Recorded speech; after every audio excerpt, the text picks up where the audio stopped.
18,000 രൂപയോളം വരുന്ന ആരോഗ്യ സഞ്ജീവനി എന്ന് പറഞ്ഞിട്ടുള്ള പോളിസിയാണ് ഫാമിലിക്ക് വേണ്ടി. ഇവരുടെ സ്ഥിരമായിട്ടുള്ള ഒരു ഇതാണ് എന്ന് വെച്ചാൽ എന്തെങ്കിലുമൊക്കെ കാര്യം പറഞ്ഞ് ക്യാഷ്ലെസ് ക്ലെയിം റിജക്ട് ചെയ്യും. ഈ വീഡിയോ കാണുന്ന എത്ര പേര് സ്റ്റാർ ഹെൽത്ത് ഇൻഷുറൻസ് എടുത്തിട്ടുണ്ടെന്ന് എനിക്കറിയില്ല. പക്ഷെ എന്തുകൊണ്ടാണ് അവരുടെ ഭാഗത്തു നിന്നും ഇങ്ങനൊരു പ്രശ്നം വരുന്നതെന്ന് മനസ്സിലാവുന്നില്ല.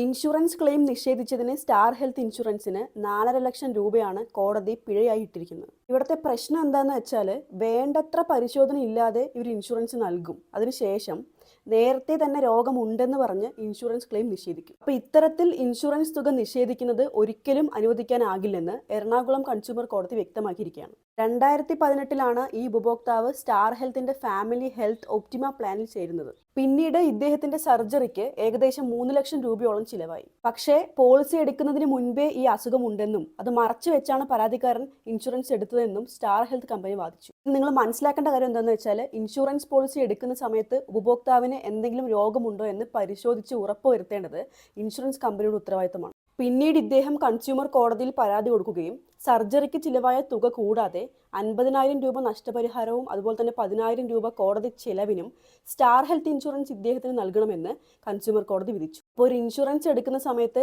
നിങ്ങളുടെ അവകാശങ്ങളെക്കുറിച്ച് അറിഞ്ഞിരിക്കുക, അതിനായി പോരാടുക.